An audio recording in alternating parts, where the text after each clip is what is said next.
Free speech is a human right. It's a natural right. It's not a right that's bestowed by the government. It's a right that belongs to us as human beings. It's a right that we need to be fully human. If you're denied the ability to speak, to express yourself, to project part of yourself in the world around you, parts of the human brain actually change.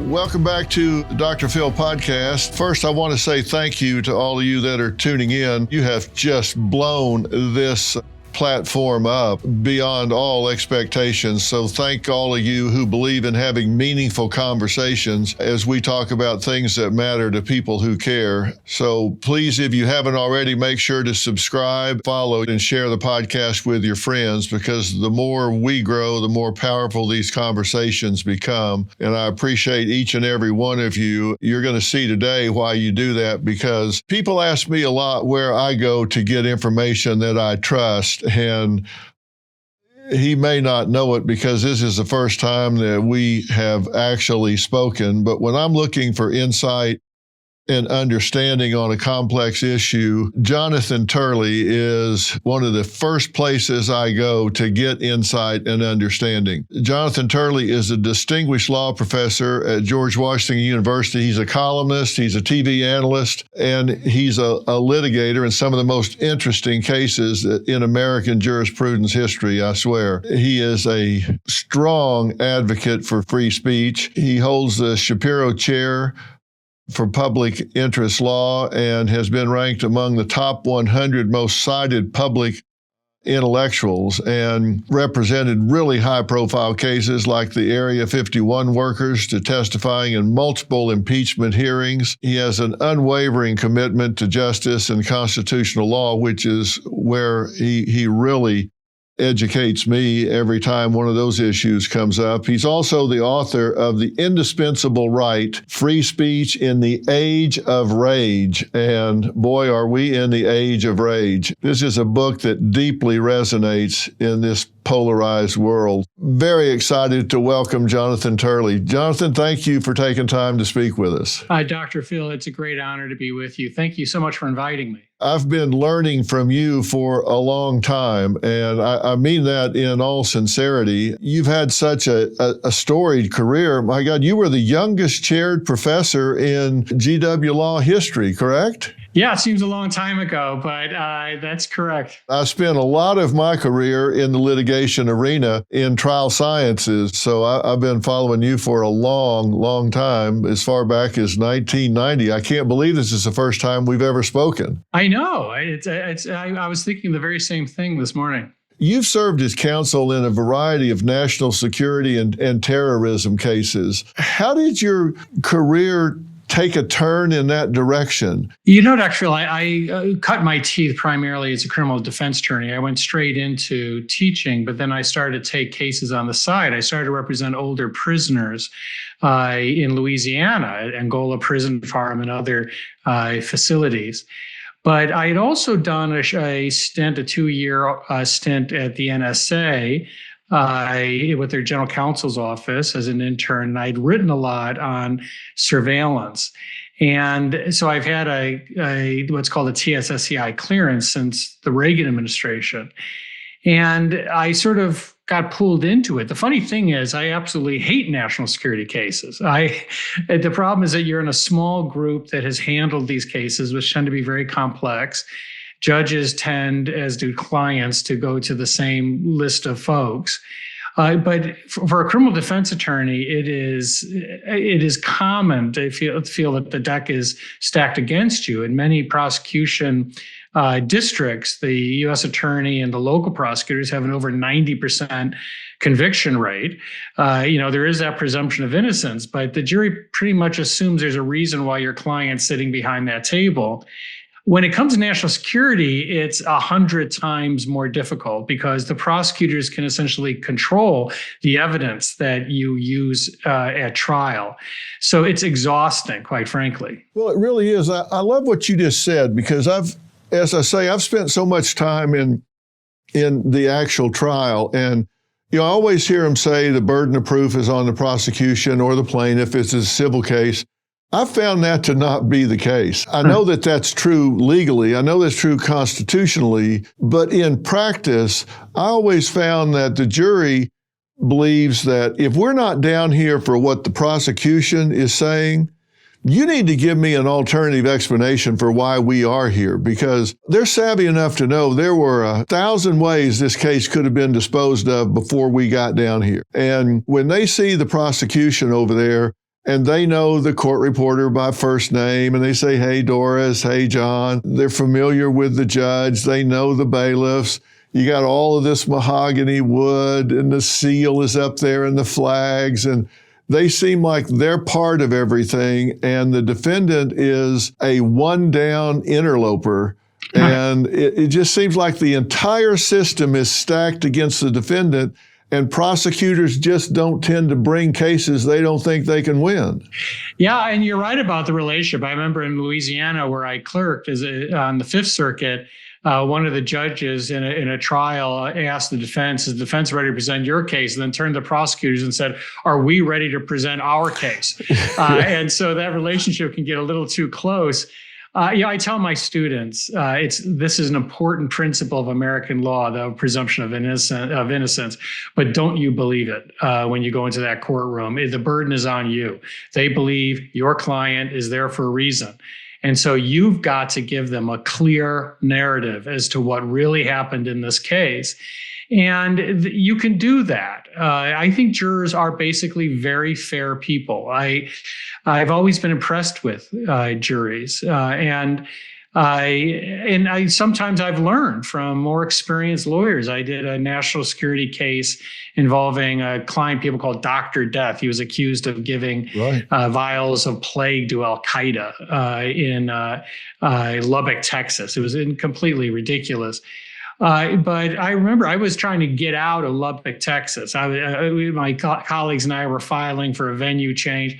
And we had this old-time Lubbock lawyer who caught me. We lost that venue motion. And I was at a bar, rather unhappy with the whole thing. And this old grizzly Texas lawyer came and found me at the bar, and he said, can I tell you something? I know you're upset about losing that venue motion, but you're wrong. I think this is exactly the jury you want, because in this part of Texas, people don't assume the government's right. If you'd gotten your wish and gone to Dallas, those people often do assume the government's right. And, he himself was absolutely right. And so I've learned a lot from lawyers like that over the years. Yeah, I couldn't agree more. And I'm like you, I'm a fan of the jury system. I think they do get it right most of the time. It's been said that, the collective IQ of the jury is at least 1,200. And that's pretty damn impressive. And they get it right, but they get it right based on what's put in front of them, right? You see people go insane, like on the O.J. Simpson case, for example, or whatever. But the court of public opinion has a whole different set of data than those in the jury have. And the public thinks that they go back there and say guilty or innocent. That's not the case, is it? They have a whole set of jury instructions, questions that may be 6 or 7 elements that you have to answer. And if you answer those yes, then you go to page 19. If you answer no, you go to page 11. It's just not as simple as the court of public opinion. And they hear things that aren't admissible to the jury. And so the jury, I think, gets it right. But the caveat to that is based on what they hear. And I hear people say all the time, oh, maybe a lawyer's up there trying to get something in and they don't allow it. And I hear a lawyer say, well, we didn't get that in, but the jury knows we had something really powerful and they kept it out. No, they don't. I found jurors decide cases on what they see and hear, not on what they don't see and hear. And 6 weeks later, they forget all about that. They only know what they see and hear. And that's been my experience. I'm curious what your thoughts are. No, it's true. Jurors are incredibly conscientious. The problem is that it's a sort of garbage in, garbage out. If the judges blow it, then you're going to get a bad decision, because often the jurors do find it frustrating. Sometimes they'll ask for information, the judge will decline to give it to them. And sometimes the instructions are wrong. A good example of that is the Trump trial in Manhattan. I objected to people who were attacking the jury in that case. I know a lot of people felt strongly on both sides. But that trial, I think, was undermined by one of the worst jury instructions I've ever seen, where Judge Merchan told the jury they didn't have to agree on what happened. That is, they said that, this whole principle of the case was that Trump committed these violations to hide a federal crime. But Merchan said, you don't have to agree on what that crime was. Well, if I was given an instruction like that, of course they're going to convict, because it would mean that they could just break into groups of 3 as to what really happened in the case. That was one of those situations where I thought, this can't be right. And so I sought out what you had to say about it, as I often do. And it seemed to me like you have to have a unanimous verdict. And how can that be if you don't have to agree on what the transgression was, what law was broken, what he did? Right. It seemed to me if that had gone up the chain and gone to the appellate court or Supreme Court, is there any way that they could have held that on appeal? Well, it still may. It can still be reviewed. It's going to be a slow process. But in my view, that order itself doomed the trial. I think it's unconstitutional. I thought the entire case was really pathetically unfounded. I mean, because basically they had a dead misdemeanor in New York that they zapped back to life as a felony by claiming that the statute of limitations doesn't mean anything because he was trying to avoid another crime. Well, that other crime was a federal crime. This is a state court, and the federal government didn't charge on that crime. So even my counterparts on CNN said, look, this is a really weak case. But the atmosphere inside the courtroom is very different from the atmosphere outside. The reason the subtitle of my book is Free Speech in an Age of Rage. Rage is all around us. And as I discuss in the book, rage is an odd thing. It's addictive, it's contagious. But the one thing that people won't admit is that they like it. It allows you to do things and say things you wouldn't ordinarily do or say. And both parties have this rage addiction. When I came out of the courtroom in Manhattan after the verdict, there were people dancing in the streets. Right. And even though I'd just written a book partially on rage, I stood there just shocked, to see it. And you do see the addictive quality of it. And, the fact is, it's during periods of rage that we lose civil liberties. That is the most dangerous period for free speech, is that in each of the periods, my book talks about the periods and personalities that helped influence our understanding of free speech. But we're not as good as our advertising. We have arrested people by the thousands, communists, socialists, unionists, feminists. It occurs when we're really angry or we're really afraid. And we then turn on our neighbors. We turn on free speech. Homeowners, when's the last time you checked on your home title? If your answer is never, then this is for you. Scammers are stealing titles and your equity is the target. Criminals forge your signature, and just like that, your home title can be transferred out of your name. That's why I partnered with Home Title Lock, so you can find out today if you're already a victim. Use my promo code Phil at HometitleLock.com and you'll get a free title history report. Plus, you'll get a free trial of their $1 million triple lock protection. That's 24/7 monitoring of your title. Urgent alerts to any changes, and if fraud does happen, they'll spend up to $1 million to fix it. That's HometitleLock.com, promo code Phil. It's interesting that you said addiction, because there is considerable evidence that the same parts of the brain light up when people get into rage, particularly if they think that they're getting revenge in some way. The same parts of the brain light up that light up when people are addicted to heroin or opioids and they're getting a fix from that. The pleasure centers in the brain are seen to light up when people are in this rage and revenge against someone, either real or perceived, that they've been aggrieved by, and they think they're getting their pound of flesh, and they go into this rage mode. It lights up just the same as if they're addicted to drugs. The same pathways, the same pleasure centers. And that is a scary thing when you get into that addictive loop. It is. One of the things I talk about in the book is the premise of the book is that free speech is a human right. It's a natural right. It's not a right that's bestowed by the government. It's a right that belongs to us as human beings. It's a right that we need to be fully human.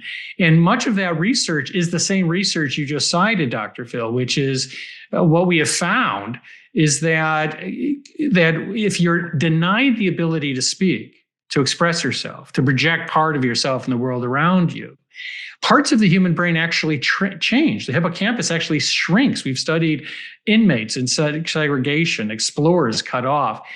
We physically change when we're unable to speak freely.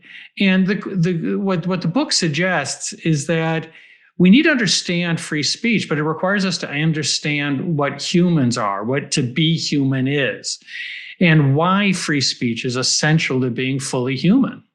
And unfortunately, part of that is rage, because rage is the farthest spectrum point from reason, right? They're on the same spectrum. And it's when reason breaks down.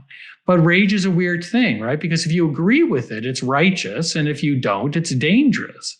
And the biggest danger to free speech is that when we have rage rhetoric like we do today, the government uses it for what I call state rage. They use it to try to regulate the speech of all citizens. And that's each of these periods, the government has seen that opportunity and has reduced all of our free speech. You say in your book, this country was founded in an age of rage. You talk about different things like the Boston Tea Party and January 6th. I interpreted it this way. It turns into violence when people run out of socially acceptable ways to express themselves. They run out of words, they run out of coping, and that's when they resort to violence. Either their speech has been cut off, they're not allowed to do it, or they just run out of ways to express themselves. That's when they turn to violence. And I think we're starting to see some of that now. I don't know whether it's because they feel that their free speech is being suppressed or they're just running out of word power and are frustrated and turning to violence. But we're starting to see violence on the uptick now, and that's concerning. Yeah, and you see what the book talks about the license of rage, that rage gives you this license to do things. And you see that all the time. I was just reading an interview of a woman who trashed a Tesla, and she said, I was triggered by the appearance of a Tesla and blamed Elon Musk. It's that sense of a license. I'm no longer held to the same principles of civility or even legality if I have righteous rage. And that's all around us. And it is very dangerous. The problem is that we have politicians that fuel that rage. You've had politicians talking about, an uprising and going to war and taking to the streets. That's all protected speech. I don't question that. But it is that type of rage rhetoric that is heard differently by people who are on the edges, people who are barely holding on. And we've seen that. We've had an attempt to assassinate our current president. We saw an attempt to assassinate a conservative justice. We have a rise in violence all around the country, from arson to physical attacks. And we've seen this all before. I mean, to quote the Doors, these are masks from the ancient gallery, right? Right. They're the same faces, the same voices. And I guess people have the right to be stupid. And if you lock people up for being stupid, we wouldn't have big enough jails. But I'm curious what you think about the death of critical thinking. I've talked to people as well that have had their Teslas, for example, vandalized, Tesla dealerships that have had drive-by shootings. And I'm thinking, these people seem to be the same people that were championing climate change just several months ago. And Elon Musk was the champion. This was the number one electronic vehicle person in the world. And now they're out aggressing against people that bought electric vehicles, and they vandalized the vehicle. These people don't know Elon Musk. They're one of them. They bought the electric vehicle at the urging of those who wanted to protect the environment. So now they vandalized the vehicle. The only place you can get Tesla parts are from a Tesla manufacturer, which is Elon Musk. All they're doing is doing more business with Elon Musk. What happened to critical thinking? It just seems to me that people just aren't critically thinking. Well, I think it does go to your earlier point that this is an addiction and people like it. They just don't want to admit to it, but they like it. It gives you that freedom to do things that you would normally condemn. But the lack of critical thinking is a very important point. You know, the book has a section on higher education, and that's part of the issue there. I just got back from Berlin speaking at the World Forum. I was one of only 2 people from the free speech community, so it was a very lonely place. It was probably the largest collection of anti-free speech figures I've ever been a part of. Right. But free speech isn't a free fall in Europe. The EU is demonstrably anti-free speech, and they're getting even more aggressive. Our anti-free speech movement really began in higher education and then metastasized throughout our country. And what I regret the most is not just the loss of diversity of thought at universities, but what the students have lost. We've turned them into these emotional basket cases. We've told them that they should not be triggered. They shouldn't have to see ideas that they find disturbing. And it's a shame because when I went to University of Chicago, I loved it. It was like walking into the bar scene in Star Wars. I lived in a vegetarian cooperative, and downstairs we had the Trotskyites called the Spartacus League that would meet in a basement. Upstairs I had militant vegans. Next door I had absolutely insane libertarians. And I loved it all. I loved it because all of these students were seeing what I was seeing and seeing something very different. And it was an awakening for me. And that's missing today. Most students are on campuses that run from the left to the far left. They rarely will be taught by someone who's conservative, libertarian, even dissenting. And that's a shame because you lose that critical thinking element because you're not exposed to opposing views.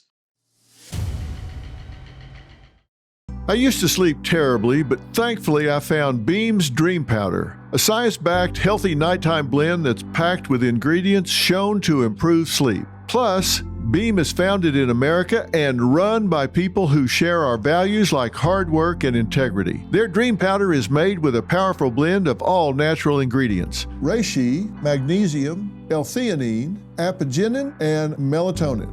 Beam's already improved over 17.5 million nights of sleep, helping people wake up and feel their best.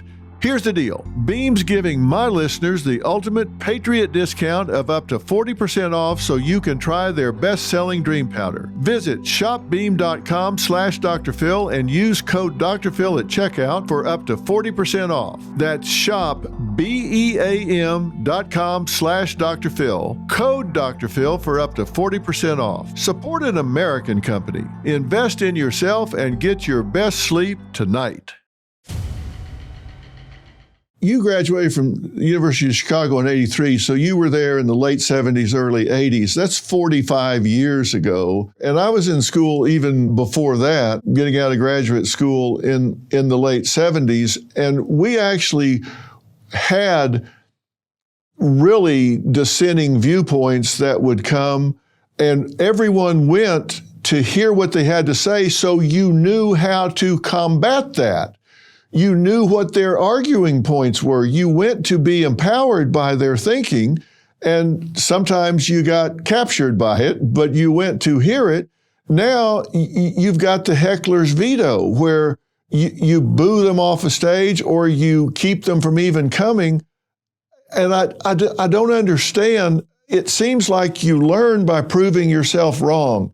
And now there's not even a chance of that happening, which is just intellectual rot. I don't get how we've allowed this to happen, but we have. It seems like we're circling the drain intellectually, particularly in our elite universities. It really bothers me. No, it's true. I just, not that long ago, I did a debate at Harvard Law School with a wonderful professor who I don't consider to be anti-free speech or intolerant.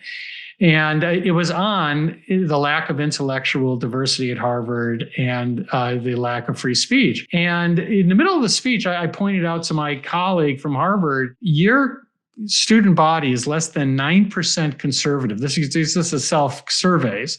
And your faculty is less than 3% conservative. That's in a country that has at least half conservatives and libertarians, if not more. And Randall jumped in and said, Jonathan, we're an elite university. We don't have to look like America. And my point was, you don't even look like Massachusetts. No. Massachusetts is over 30% Republican. And the really scary thing is you don't even look like Boston. Boston has more Republicans. But the point is that with less than 3% of the faculty at Harvard Law School as conservatives, over half of the federal bench are conservatives. Over half the Supreme Court are conservatives. My son is going to Harvard Law School right now, and the chances of his being taught by someone who understands or at least supports those viewpoints is somewhere between 0 and none.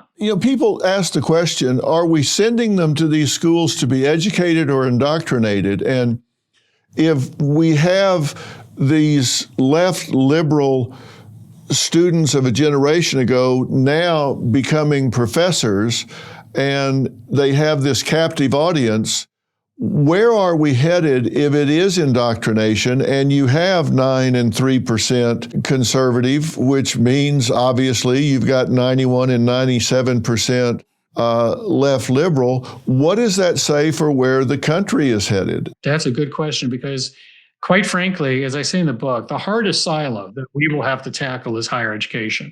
There's no indication that faculty are willing to change anything. And frankly, all of these Harvard faculty that are objecting that their free speech is under attack, I've criticized the Trump administration for aspects of its policies, but I wrote a column to the Harvard faculty that maybe you should just sit this one out and leave it to the free speech community, because you're the last group of people we want on our side. You have spent decades denying free speech and intellectual diversity to anyone, center or right. So you have zero credibility coming into this fight. That doesn't mean we don't fight for that. But the book actually talks about ways to reform higher education, including the withholding of funds. Too often these universities treat taxpayers like their captive audience. And they aggressively, purge their faculty of any dissenting views that probably represents the majority of taxpayers. And then they say, how dare you think about reducing our funding? Well, you can lose funding. And also donors are very important. One of the reasons Harvard and Columbia changed was that donors finally had enough and said, no. And I think they were shocked at Harvard. They were certainly shocked at Columbia. So donors can make a difference by saying, look, if you don't have intellectual diversity on your faculty, I'm not going to sit here and hear how concerned you are and how you wish you had greater diversity. I just will withhold my money until you have diversity on campus. They've got an endowment at Harvard of what? Billions of dollars. They had double-digit billion, what, 50 billion?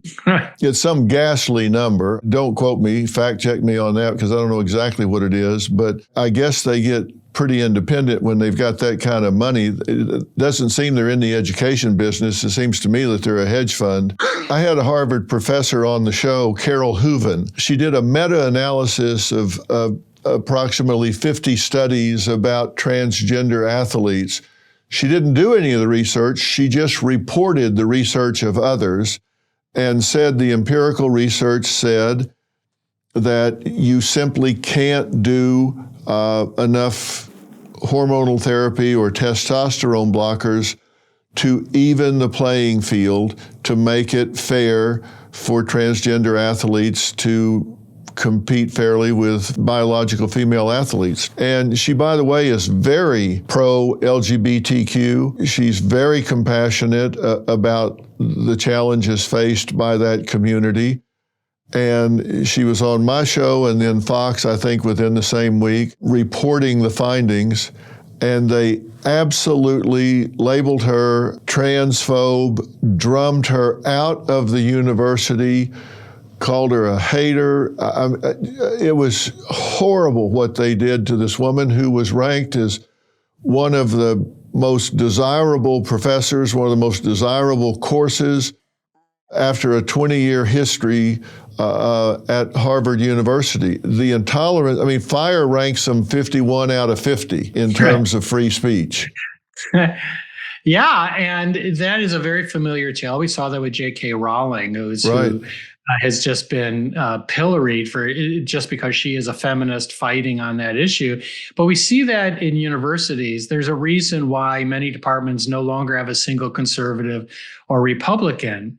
And, there is this, let me put it this way, I don't consider myself a naive person, but I would never have imagined that education could become what it is today. The level of fear, intimidation, orthodoxy. My blog, I often have faculty that write and say, look, this is happening at my university. And I say, why don't you write about it? And they'll say, I can't. And people don't understand that this cancel culture takes everything you value as an intellectual. Most of us only wanted to be professors. That's the only thing we really ever wanted to be.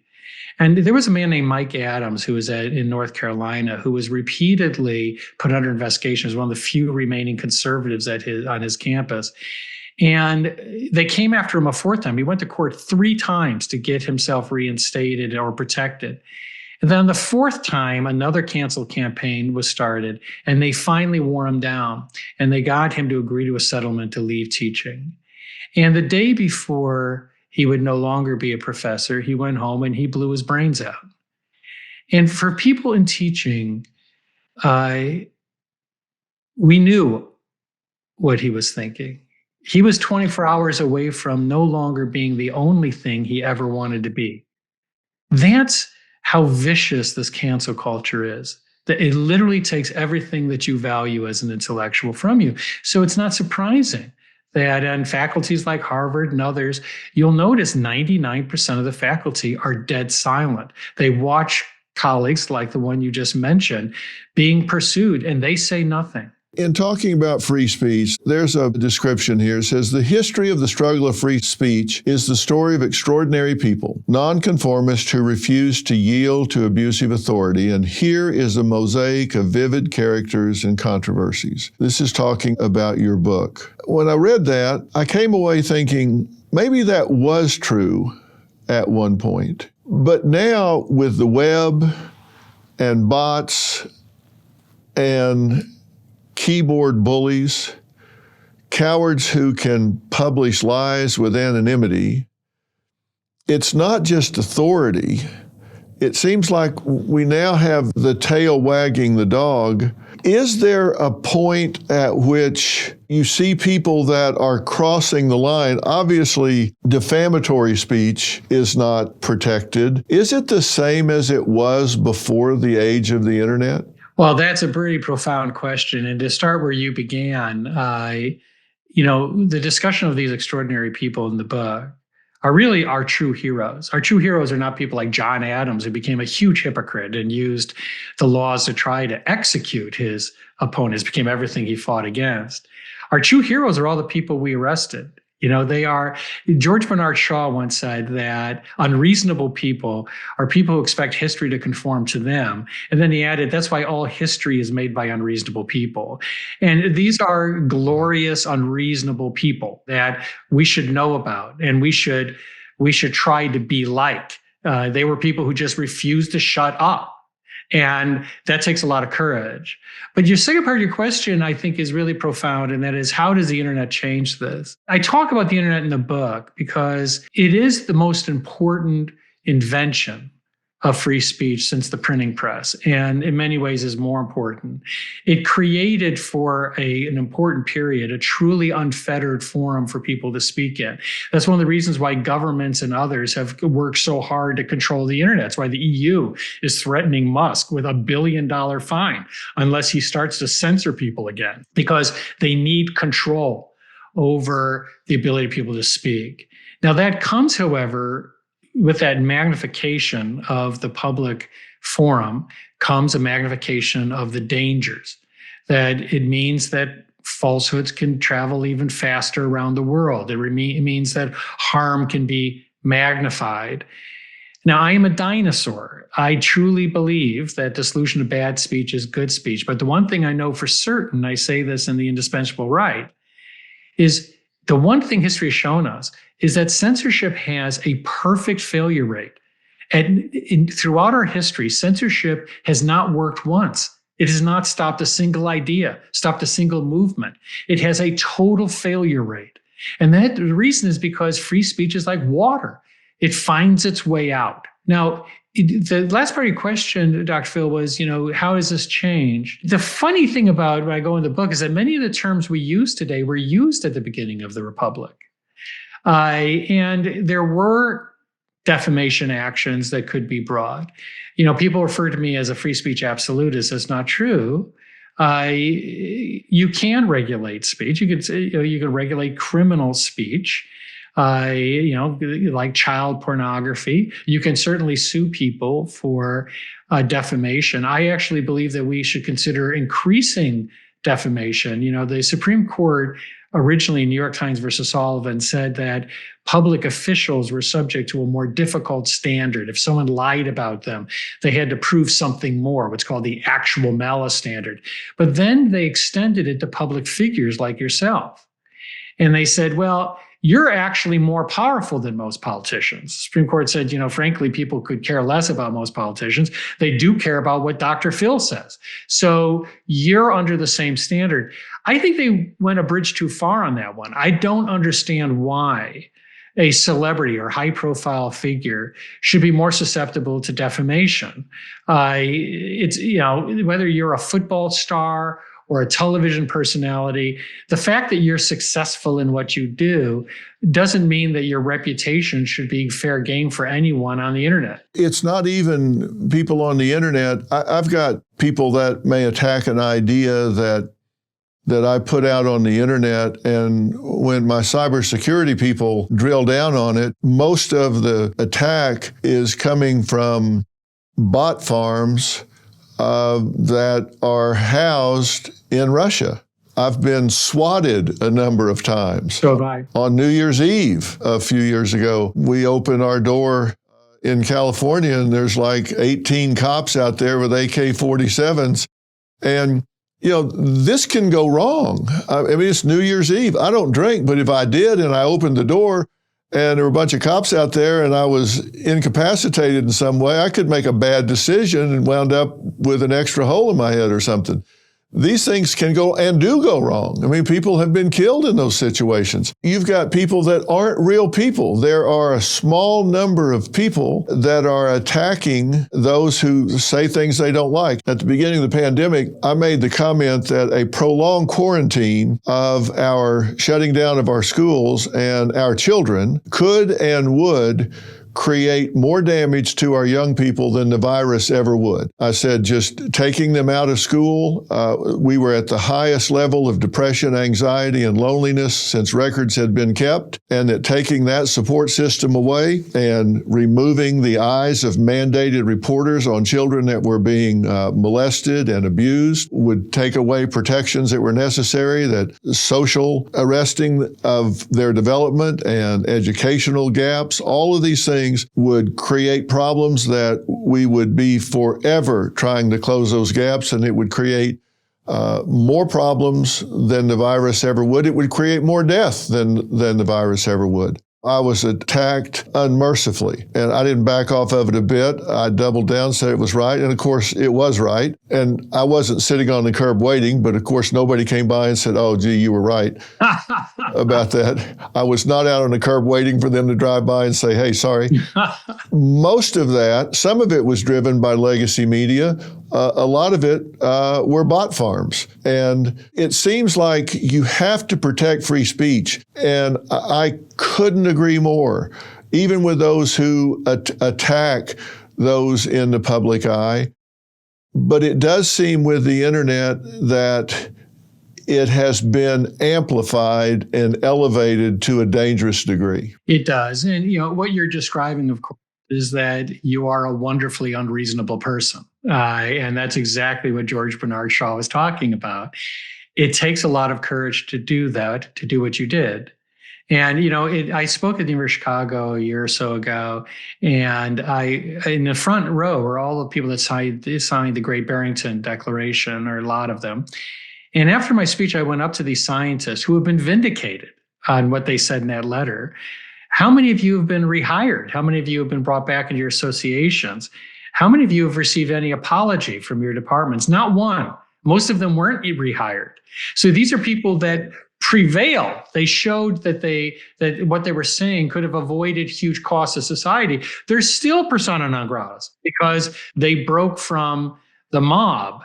And, you're right about the internet in terms of how it can magnify that. And we can take steps to try to deal with bots, finding ways to make it more difficult for bots to apply. But there are other people that, as you noted, anonymity brings out the very worst in us, these dormant genes that come out when we're very angry or very afraid. I've also been subject to swatting. I've had threats, death threats for years. I have one of the longest standing cancel campaigns. People are trying to get me fired since the Clinton impeachment, which goes back some. Oh, I know you. Yeah.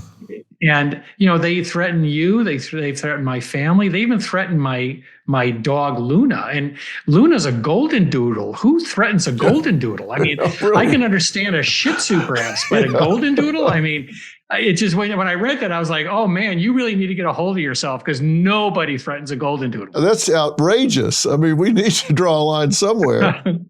Is there a point where free speech gives way to other law? I'm thinking about Columbia University. I'm thinking about some of the demonstrations. Is there a point where free speech moves into violating another law like treason or something that, and maybe it might be tortious interference if it was with somebody's business or something.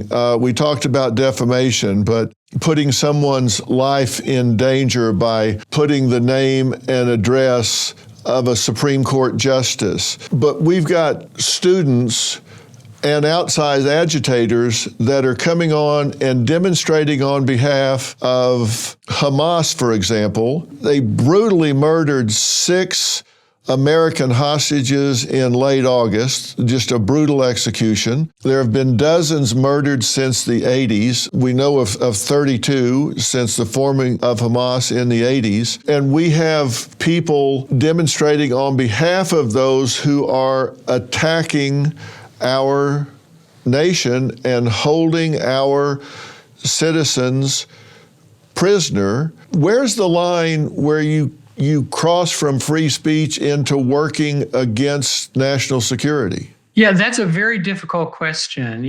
What I talk about in The Indispensable Right is that we need to deal with the problem of anti-Semitism and these other attacks on campus. And we witnessed that on my campus at George Washington, but virtually every campus. What I stress in the book is we need to focus on conduct, not content. So when students take over the Hamilton building at Columbia, when they hold 2 janitors hostage and physically assault them, when they trash the building and cause property damage, that's conduct. and they should be expelled. They should be charged with that. That's not a free speech issue. And what I also say is that when students go into an event and shout down a speaker, they argue that, quote, deplatforming is an exercise of free speech. It is not. It's the antithesis of free speech. You're trying to prevent others from hearing views that you don't like. You are working against not just free speech, but the very premise of higher education. And you should be expelled because you have no role in higher education if you can't tolerate opposing views. Now, where I've been more critical of the Trump administration is I felt that some of their standards were too general and were beginning to threaten free speech values. If you take the Khalil case, that's a good example. I thought the administration started out well on Khalil and said, look, here's a guy who we believe helped coordinate the protests and taking over the building in Columbia. They handed out literature that we consider to be pro-Hamas and violent literature, but played a role in the crimes of that day.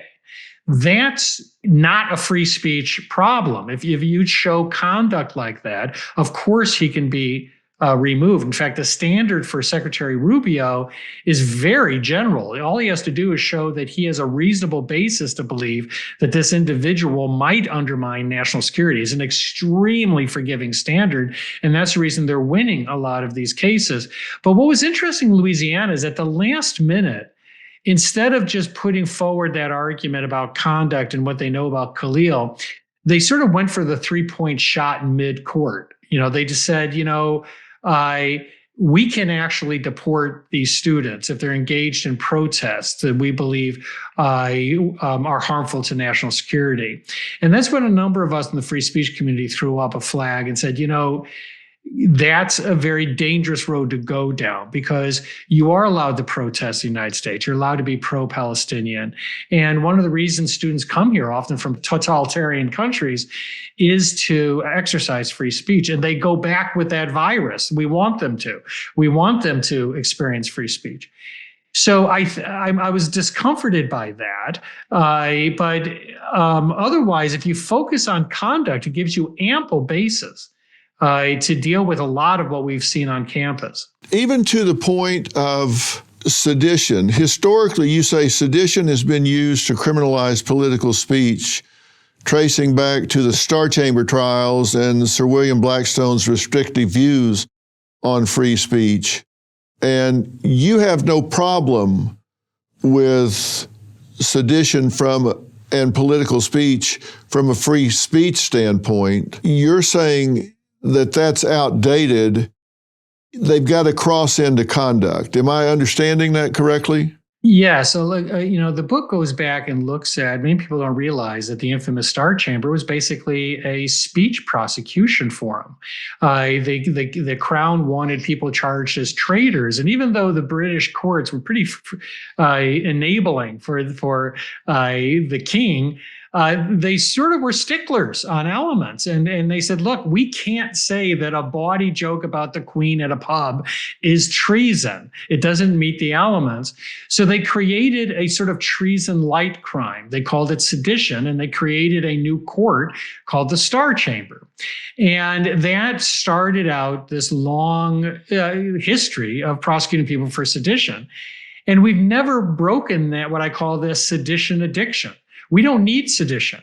Most of sedition cases are completely superfluous. They're basically duplications of other crimes in the United States. We can eliminate sedition from the books.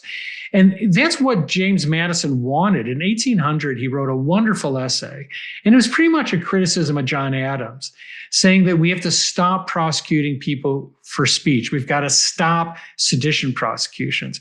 But in the middle of that document, he used a word that I thought was really interesting. He called sedition a monster. And it is a monster. It's a monster that lives within us, that when we're really afraid, when we're very angry, we turn it on our neighbors.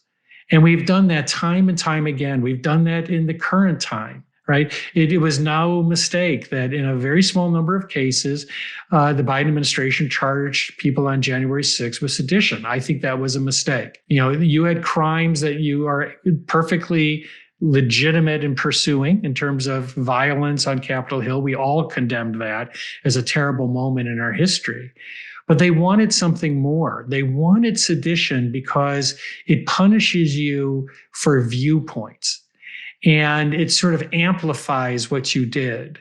And that's precisely why it's dangerous. We can get rid of sedition, just the way James Madison wanted, and it wouldn't change a thing in terms of combating true violence and extremists. And you acknowledge that even though rage rhetoric can lead to crime and riotous actions, but that's an important distinction in your eyes. When it changes to behavior, okay, now you can take action. But people thinking about it, talking about it, that's a different thing, and we need to protect that in America. That's an important distinction versus taking over a building, blocking someone from class, intimidation in terms of surrounding a student, not allowing them to move.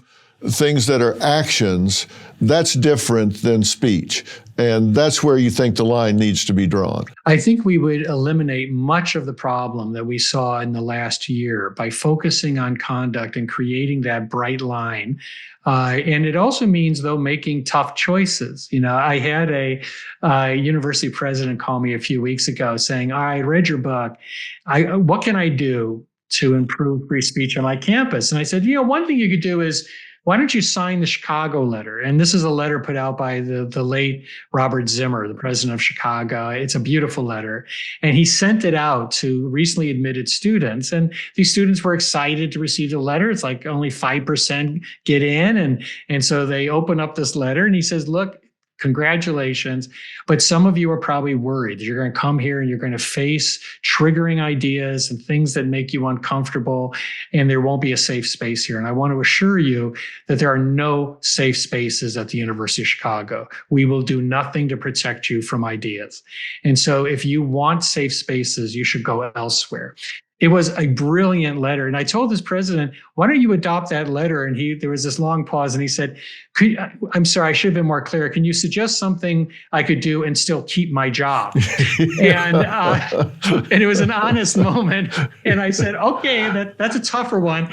But what you have to first start out is to make clear to students that you shout down a speaker on my campus, you deplatform someone on my campus by going into a classroom or an event, and you're gone. You're expelled. And that would go a long way. This is such a great conversation. We could go on for 2 more hours, but I'm going to respect your time. I hope we can do this again because I feel like I've just scratched the surface. And sometimes I talk to people and it turns into a personal therapy session for them. I hope I haven't done that with you by asking so many questions that are important to me, because they're important to my listeners and viewers as well, because they've asked them 1,000 times. And you're such a great communicator, and I think your ideas are so thought-provoking. I hope we can do this again. Dr. Phil, I would love to. It's been such a pleasure to speak with you. Jonathan Turley's book is The Indispensable Right, Free Speech in an Age of Rage. And let me tell you, there's nothing that is happening today or has happened in the history of this country that is not given a fair look and turn in this book. And I highly, highly recommend reading it. It will change the way you think about things, maybe make you uncomfortable, but it will certainly be thought-provoking. I highly recommend it. I've read it twice and go back to it for quotes and thoughts, and I think you'll be intrigued by it. So I recommend it highly, and we'll put links where you can just click and buy it in an instant on our site. So Jonathan, thank you for taking the time today, and we'll talk again very soon. This has been absolutely delightful. Thank you, Dr. Phil. Much appreciated. We'll talk soon. Thank you.